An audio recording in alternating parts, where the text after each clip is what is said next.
Welcome to But Jesus Drank Wine. And other stories that kept us stuck. I'm Meade. And I'm Christy. In this podcast, we'll explore the stories that kept us, stuck, wanting to drink and not wanting to drink all at the same time.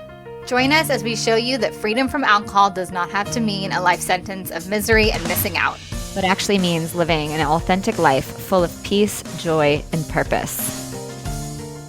Hi. Welcome. Are we recording? To this podcast. Yes, we are recording. Okay, so we have wait a minute. Let's talk about what's happening on the 20th of February for like a hot second because I'm excited. Are you excited? Yeah, I'm so excited. We're actually going to be able to interact with our readers in person, see their beautiful faces and chat. And okay, this is y'all, you know how I do with part twos. This is like the solution to me always wanting to have a part two. It's not so much that I want to have a part two, it's that like I want to continue the conversation, but I want to do it I love doing it with just Christy, but we want to expand our circle. Of me already, you guys. We're a year and a bit in. Sick and tired of me. I want the conversation to be all of us. You said this before, Christy, that like when you've listened to our episode back, it's like you listen and it's like, oh my gosh, like these are girlfriends that like we wish that we had back when we, started our journeys, that we could just have these conversations with. And it feels like we're kind of chatting along with those people too. And so, yeah, February 20th, tell them what's happening. Yeah, so we are finally launching the But Jesus Drank Wine community, which we're so excited about because we have had so many messages and DMs and emails about like, is there just a place that we can all hang? And so this, even though we're both coaches, this isn't coaching. This is literally a community. Correct. For anybody that is a Jesus lover or is Jesus curious. If you're sober or sober curious and you just want to talk about sobriety or living alcohol free with a Jesus lens, like all of it, you guys, like you're super welcome if you're open and want to have this conversation. And again, like it's not, Meade and I are not coaching you. Like we both have different things for that, but this is just a place to get together and talk and chat. And like, we have so many exciting ideas, you guys, about like what we want to do with this community. Like we've talked about Testimony Tuesdays and there's some gals that already want to share like their testimony of how they've overcome alcohol. And we have like guest speaker ideas of people that we want to bring into the community to have like a face-to-face Zoom with you guys. So many different things. And yeah, we're just excited to bring something that has been on our hearts to do for a long time, but just kind of really needing to figure out what it's supposed to look like and really discerning what it's supposed to be. And so separate from a coaching group, that's a totally different thing. This is like, come, hang out. You won't be feeling like you're behind if you miss one of the calls. You won't have that hustle of like having to, like, you don't have to do anything. Just come and be and connect and we can chat about whatever and wherever, the convo goes. But really, it was just Christy's way of being like, enough of the part twos, Meade. Let's find a way to keep the conversation going, but let's include more people. Christy's sick of me, you guys. She's like, I bring other people into this conversation because Meade will just go on and on and on. That's not true. But we should point out, you guys, that there is nothing actually, and we've done our market research, there's nothing out there like this. Like there are a ton of sobriety communities and sobriety coaching communities and so many different like Facebook groups and Substacks and all of this stuff, but there actually isn't. And if you have found one, please let us know. A community of women, just women, who love Jesus or are curious about Jesus and are on an alcohol-free journey that can come together and just chill on a weekly basis. And so we're so excited to be like opening this up and like serving anyone that wants to come. Yes. And getting to put like faces with, oh my gosh, can you imagine like being in a Zoom room with the people that are on the other end of this that we get the messages from? I cannot wait. So This is the perfect little segue too into kind of what we're talking about today. Do you want to read the reader mail question? Yeah, I totally want to read the reader mail, but when you said in a Zoom room, it made me also just want to quickly add that you know what my ultimate dream is, and my ultimate dream is to take this into real life, IRL, as the kids say. Do they even say that anymore? Probably not. But like I would like to grow this to the point where we can all meet in person, like once a year, or maybe even more. So you guys, we have a link in the show notes for this to get you started. Our first, community connection call is going to be the 20th, and you can join in at any time. So it's really, really exciting. So now we're going to get to our reader mail. Okay. This is a reader mail with lots of different parts. And so I'll read it like once, and then we can kind of go through it. Y'all have mentioned this, but would love a whole podcast. Why did I say that word that weird? Podcast. Podcast with an A, not an O. Would love a whole podcast on the issues surrounding fitting in, girls' night out, feeling dropped, not wanting to go anyway, etc., etc. I have no desire to go to our school auction in 2 weeks because I think it's going to be just a lot of debauchery, and I'm not going to be able to really talk to anyone. But I don't know anyone in real life who feels this way. Just an idea. So I love this so much. Where are we going to start? Well, immediately what comes to mind to me is how excited I am for this reader to be where she is with this question, because that means that she is in a place where she is awake to her life. It's maybe newly alcohol free, or still, trying to work on boldly, confidently stepping out, living differently as alcohol free. Maybe she's still untangling some beliefs even, but she sees that there's a conflict in thinking here, because on one hand, she wants to fit in and she doesn't want to be alone. And on the other hand, she's seeing where she's outgrown maybe some of these spaces or people that she used to participate in, but now that she has grown and she's living more aligned to her values, she's feeling that conflict and that tension. And that is, however uncomfortable that is an amazing thing. It should be celebrated, because without paying attention to that conflict or that tension or that discomfort, if you will, in that, we don't have an opportunity to consciously choose what to do in response to that. So that was like a big, big way of saying, I celebrate you, sweet, dear reader who sent that question in. And I celebrate the spot that you're in and the obvious growth that you've had to do to be in this place where you're even like noticing this as an issue. So yay, you. Yeah, I love that so much. And I feel like this is one of the things that I was most scared about in the very beginning, was like losing friends and dropping my people, and who was I going to hang out with, and what was it going to look like, and who was going to react which way. And like push comes to shove, like it ended up being the biggest blessing, because it really defined who my true friends were. But it also it helped me figure out who I was when I was distanced from the people that were making me feel like I was a certain type of person, if that makes sense, right? And so to your point on celebrating, like, and here, look, this is why we've got the community coming up, right? Like this is we want to connect people, and we want you to not feel like you don't have a room to go in where you get to feel like other people. But this is exciting, I think. And I never in a million years, like if you would have asked me this question 4 years ago, would have said that. But I think this is really exciting, because you get to figure out not only who you are, but like who you want to hang out with. And it might not be the people at the benefit or PTA thing or whatever the big gala situation is, Yeah. And that's okay, because separate even from being stuck in the drinking cycle and alcohol maybe being part of that, just in general, whether this is your thing or not, like it's okay for friendships and friend groups and social things.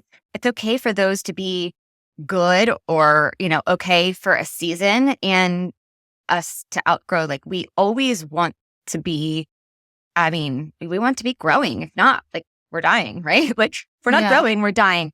And so it's just in any kind of friendship, separate from the whole alcohol thing, it's okay if you're noticing that there is this maybe letting go of what was, and maybe that pull to, or that call to step into a different space. Like that's also like, that's where I want to like pop city, proof of progress. Like there's so much in this whole conversation that is so worthy of celebrating the growth and the progress. So many pops, because like that's what we're kind of called to do, is to continually grow. And if you are a Jesus follower, like it is our hope that we grow, in Christ likeness, becoming more like him. So part of that process include necessary pruning. Pastor David recently preached a sermon. Y'all know Pastor David if you've been listening to our podcast for a while.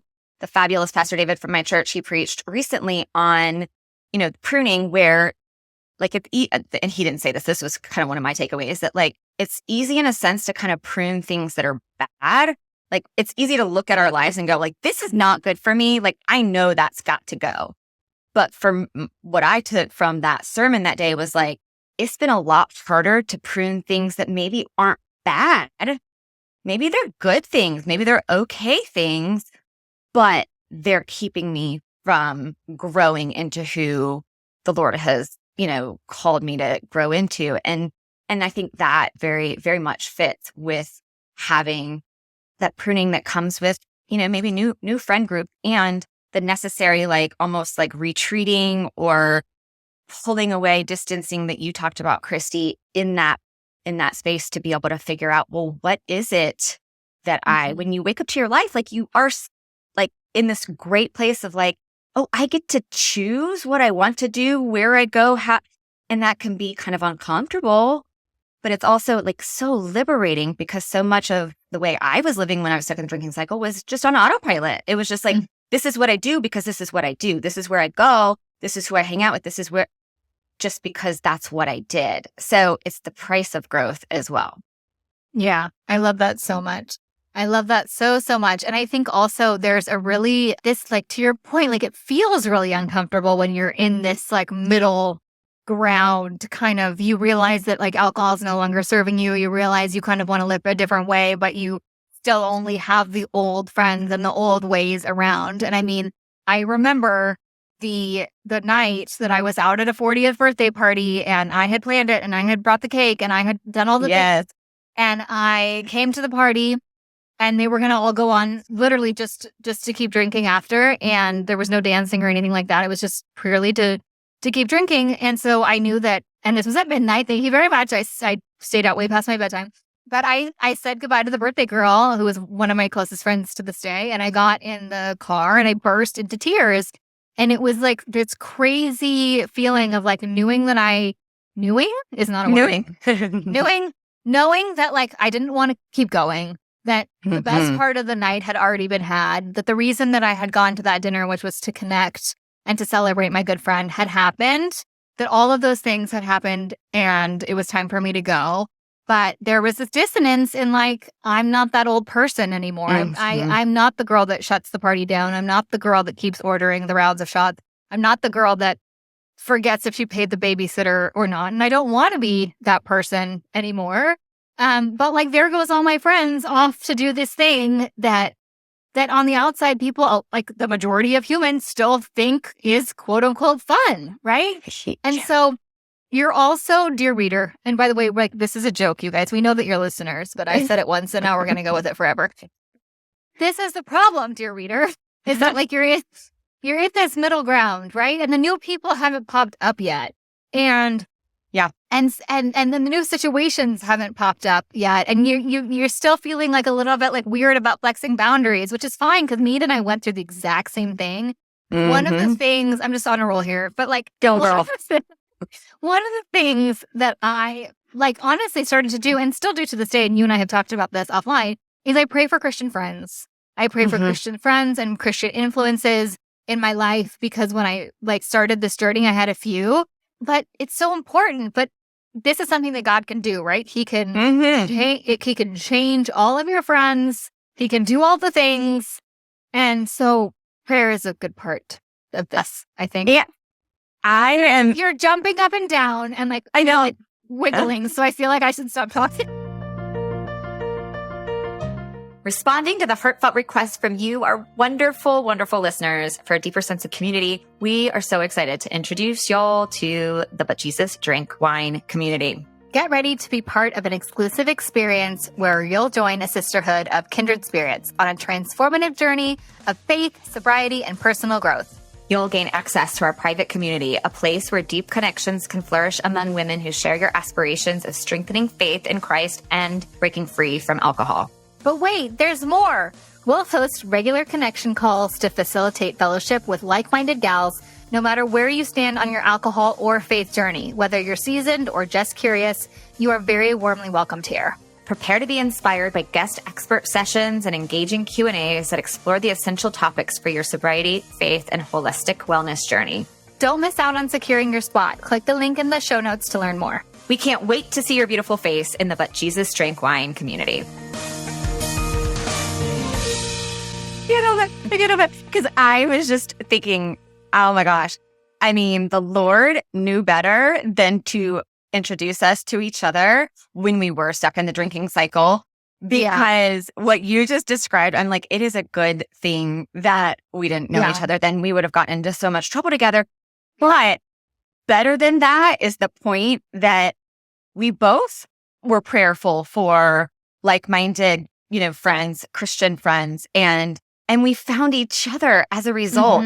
But it took having to walk through the grief. And I'm going to use the word grief because I think it's fair. I think sometimes we can, talk about it like it's a big thing or a little small thing, whatever. But like there is a grief or a grieving that happens in letting go of just something that you don't want a part of anymore. Like it's very obvious. Like you don't want to be a part of, you don't want to participate in the debauchery anymore. Like you don't want that. And at the same time, I think where the tension, presents itself is it's also like there's some sadness or some grief in letting that go. And the more we can, pay attention to what that is and how that shows up for us, the better we're able to let that move through us. I mean, that's the thing with emotions. Like we talk a lot about like the stories that keep us stuck, but the stories first come from a response in our bodies, an emotional charge, if you will. And so paying attention to what that is and getting curious about it, like we always say, it's okay to say, yeah, I don't want to participate in that anymore. And I'm also kind of sad that I don't want to participate in that anymore. And when we can have both, we give ourselves permission to have both. We don't have that conflict anymore because we're not having to choose between one or the other. And I think that's sometimes where we can get stuck in those loops. Yeah, I love that so much. I feel like this is a good time to talk about like friendship breakups as well, because it's just so in this conversation that we're having. And I view these so I've had, let's see, two major friendship breakups, right? Where the friendship, like now in retrospect, in retrospect, hindsight's 2020, all that, I can see that like I completely outgrew the friendship, right? And we were on completely different paths. There was a lot of differing values situation as well. But like when that friendship broke down, like there was still pain there because there was a lot of time and memories. There was one friendship breakup where we were in each other's lives through really big things, like the death of both of our parents and the death of other people. And so I kept holding on to this friendship for dear life because I was thinking about all the history, right? But but then there was this one lunch, and I remember I just got home and I'm like, that's not how I want to spend my time anymore. I don't want to just down bottles and bottles of rosé and talk crap about other people to build each other up. I'm not feeling this anymore. It didn't feel good anymore. And so I mourned the loss of that friendship, but it's just made room, right, for other things. Have you had any friendship breakups? Yeah, well, yeah, for sure. The more that I realized that was the season that I was in, again, because that's why I love that the reader is asking this question, because the more that you can realize that this is that, season that you're in where you are discovering, maybe asking the questions like, who who do I want to be friends with? Like, what is important? And, in a friend, like, do they point me to Jesus? Do they want what's best for me? Do they have do they share similar values? Are they, how do they spend their time? Are we, are we alike in that? And in that discovery, it makes it, easier to see that we are stepping into something different and better fruit, if you will, and that pruning, to use that like pruning idea. But that doesn't mean that it doesn't, if we don't acknowledge the pain or the sadness or the discomfort that comes along with that letting go process, then it can keep us, confused. So yes, I also realized I was the girl that I wanted to be friends with. There was nobody in this world that I thought that I could not like win over and that I wanted to have all the friends. I always have. Aren't you so glad you don't have to do that anymore? Yes. Oh my gosh. Oh my gosh. So where I traded, a ton of friends, I've now gained in just the quality. And I don't mean like they're not, the other people weren't good people. It's just. They're not listening to this podcast anyways. That's true. That's true. Good point. Yeah, I don't have to worry about offending, but it is true that it's like more meaningful. So when I say quality, I mean deeper connections. And that's what I was really, when I talk about like my journey, when I was stuck in the drinking cycle, I was like, oh my gosh, my life on paper looks so good. I don't understand why I'm feeling just this kind of like misery that I'm feeling. Like, oh, it must be, wine, like what I was really, the wine's getting in the way. And that was a big, piece of it that for sure was masking. But what the deeper desire was more meaningful connection. And I stayed stuck thinking that alcohol was the thing that was connecting me to my husband, to my friends, to, being able to go deep, so to speak. And so I just want to acknowledge that like it was hard and it still is hard at times, but what it has produced in quality or better fruit, if you will, is, just because that's what the Lord does, right? Like that's what he does when we're following him and we're living, his will for us and we're praying and asking him to guide those. Like that's what he does. So it also takes me to that conversation of like lack and abundance. And I think that like when we talk about like FOMO, this is a place for that conversation. I would say that like, this is why I broke up with social media years ago, is because as long as I'm seeing the things that I'm missing out on, and these could be girls' nights, these could be vacations, these could be things for my house. This just happened to me the other day, like in a real life experiment, y'all. This is so funny. So I get on social media to literally post the thing that Christy sends to share about her pod because she's so loving and kind that she takes care of that, and I just have to pop it in. And there are a handful of accounts that I will actually like intentionally go on to look at. And I was on there looking at one of those and posting the pod thing. And I saw some ad for some house decor, something or another. So obviously somewhere else, maybe I clicked on that, whatever. I'm not looking to redecorate my house. I am not in a phase where I'm looking to redecorate my house. All of a sudden, so I was mindful of this, but I was also like, it took me a minute to catch it. All of a sudden, I'm going, oh, well, I need that vase. Like, I need to redo like how I have my coffee table. Oh, and the bookcase over there, I need a new setup for that. All of a sudden, like 3 minutes later, I'm down this rabbit hole. I've got all these DMs of people who are sending me links to their decor.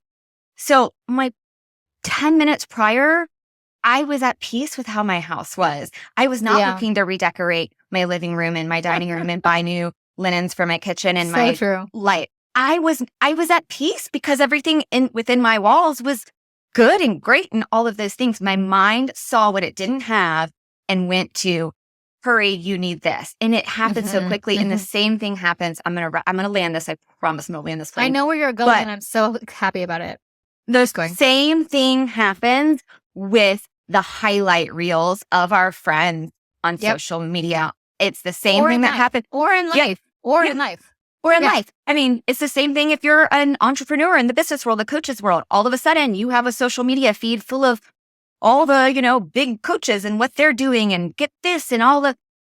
I was okay with my setup until I saw what the world or, whatever was telling me that I needed or had to have instead. And the same is true of what our friends are doing on social media and what they're it's just a reel. It's not the real. It's not the REAL. So like you might see, dear reader, you might go like, in a couple weeks when you don't go to that auction, you might go on social media and you might see all of the fun, so to speak, that was had at that auction. And where were your air quotes?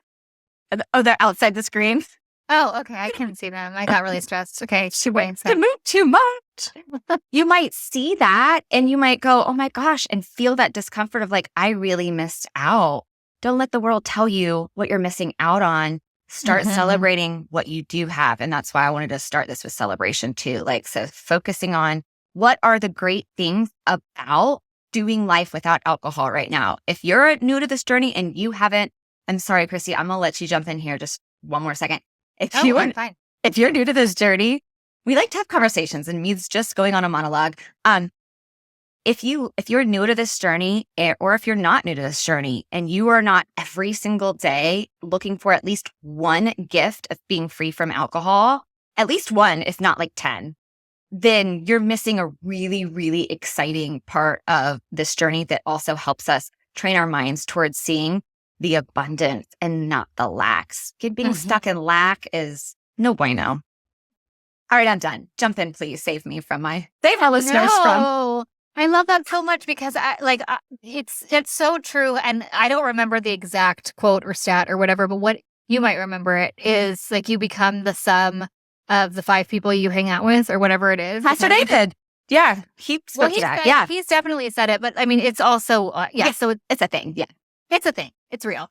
But it is so true, right? And like when you remove yourself from all the friends that are that's all they want to do is party, and you look for real, true, authentic friendship who have the same values as you, like that is a growing process. Like we said, that's pruning. Like I love to think of it like, the potter molding the clay, where the clay doesn't really feel great to be molded. Doesn't feel really great to feel like you're the only one that's doing this thing and you don't have anyone, but that's not necessarily true, right? Because there are people like us. And so it's just the process of finding them. And now I'm lost of where I was going. Oh, you become the sum of the people that you hang out with. And so a lot of this has to do with, in order to have success and feel good about having success, I think, in this alcohol-free journey is to find new people and to find new circles. And you get to find new people. You get to. And it might not be at the auction, which is where I feel like we should parlay. What am I talking about? I love your words. And they're hard. What's the word I'm trying to, we should move into this whole idea of the part of the reader question that says, feeling like she has to go to the auction, right? Like, I have no desire to go, basically. You don't have to go. You don't have to go. And this is like, I mean, talk about a part 2.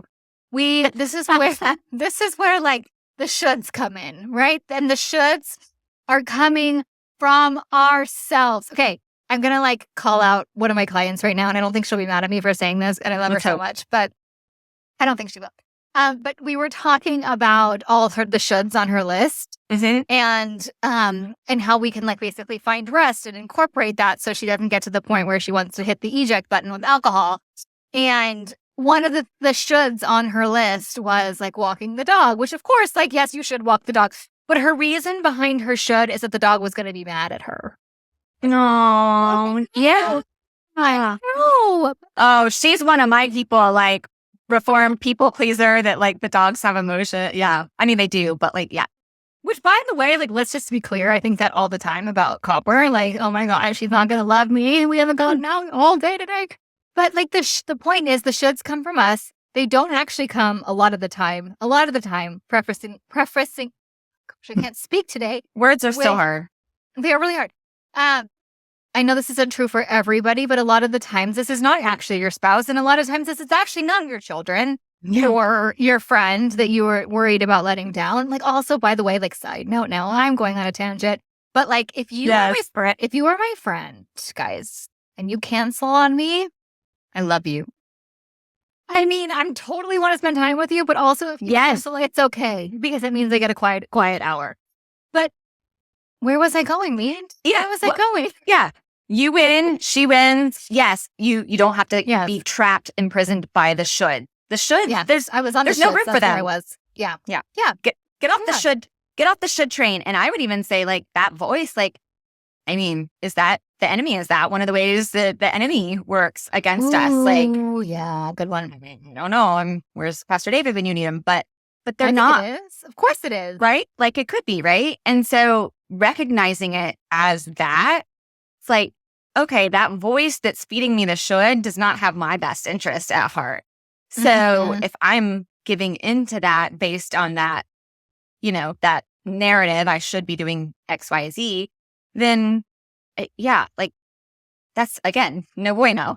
Yeah. So so good. I love your tangent. I mean, I don't even know where it went.